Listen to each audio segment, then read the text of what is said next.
வணக்கம். சற்று முன்பு கிடைக்கப்பெற்ற ஒரு அதிமுக்கியமான ஒரு தகவல். திமுகவுடன் ரகசிய உறவு, கைமாறிய 80 கோடி, வசமாக சிக்கிய அண்ணாமலை, என்ன நடந்துச்சு அப்படின்றத பற்றி தான் இந்த வீடியோவில் தெள்ள தெளிவாக பார்க்க போகிறோம். அதாவது பாஜகவுடைய முன்னாள் மாநில தலைவர் பதவியை வகித்த அண்ணாமலை தமிழக சட்டமன்ற தேர்தலை முன்னிட்டு அதிமுகவுடன் கூட்டணி அமைப்பதற்கு நிர்பந்திக்கப்பட்டு தற்பொழுது அந்த தலைவர் பதவியிலிருந்து நீக்கப்பட்டிருக்கிறாரு. ஆனால் நீக்கப்பட்டதுக்கு அப்புறம் பாஜகவில் இருந்து அவருக்கு பார்த்தீங்கன்னா இதுவரைக்கும் எந்த ஒரு பொறுப்புமே கொடுக்கல. இது பார்த்தீங்கன்னா அண்ணாமலை பார்த்தீங்கன்னா பாஜக மேலே அதிருப்தியில் இருப்பதாகவும் சொல்கிறாங்க. இதனைத் தொடர்ந்து அண்ணாமலையுடைய மாநில தலைவர் பதவியிலிருந்து விலகினார். அதன் பிறகே அதிமுக பாஜக கூட்டணி உறுதியும் ஆச்சு.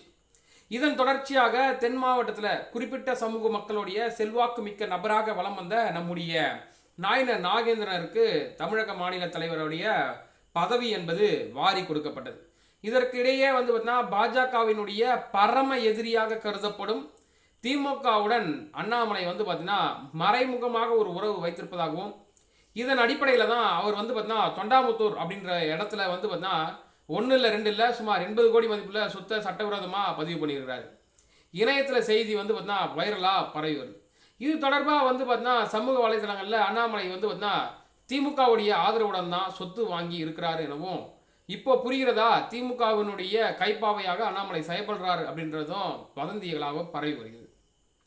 ஒரு அரசியல்வாதி தொண்டாமுத்தூர் பதிவுத்துறை அலுவலகத்தில் ஜூலை மாதம் சுமார் ஒரு 80 கோடி ரூபாய் மதிப்பில் 14 ஏக்கர் நிலத்தை பார்த்தீங்கன்னா பிளாட் போட்டு விற்பனை செய்யும் திட்டத்தோடு ஆளும் திமுக அரசோடு மிக குறைவாக உடந்தையோடு குறைவாக பதிவு செய்ய சொல்லி வெறும் 4.5 கோடிக்கு இந்த நிலத்தை வாங்குறாரு. அதாவது 80 கோடி ரூபாய் நிலத்தை 4.5 கோடி ரூபாய்க்கு வாங்குறாரு. இதில் அரசியல்வாதி பதிவுத்துறை அலுவலகத்திற்கு கூட வரகானம் கையெழுத்து வாங்க அவர் வீட்டுக்கே போயிட்டு வாங்கியிருக்கிறாங்க. இதற்கு திமுக அரசு உடந்தையாக இருக்கு.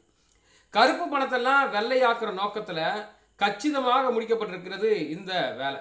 அதாவது ஆளும் கட்சியும் கிடையாது, எம்எல்ஏவும் கிடையாது. இதில் அண்டை மாநிலங்களில் பெரும் சொத்து குவிப்பதற்கு இது போன்ற வேலைகளை அண்ணாமலை செய்வதாகவும் சொல்றாங்க. காரணம் என்னவென்றால் தற்பொழுது பாஜகவின் மீது உள்ள அதிருப்தியே அப்படின்னு சொல்றாங்க. இதனால பார்த்தீங்கன்னா அண்ணாமலையின் மீது விரைவில் வழக்கு கூட பதிவு செய்யப்படலாம் அப்படின்னு சொல்றாங்க. பார்க்கலாம், திமுக அரசு அண்ணாமலைக்கு வலை விரிக்கிறதா, இல்லை அண்ணாமலை திமுகவுக்காக காத்திருக்கிறாரா, இல்லை பாஜகவில் அவருக்கு வேறு ஏதேனும் பதவிகள் பொறுப்புகள் கொடுக்கப்படுமா என்பதையெல்லாம் பொறுத்திருந்து பார்க்கலாம். மேலும் இது போன்ற அரசியல் சம்பந்தமான நிகழ்வுடன் உங்களை சந்திக்கிறேன். நன்றி, வணக்கம்.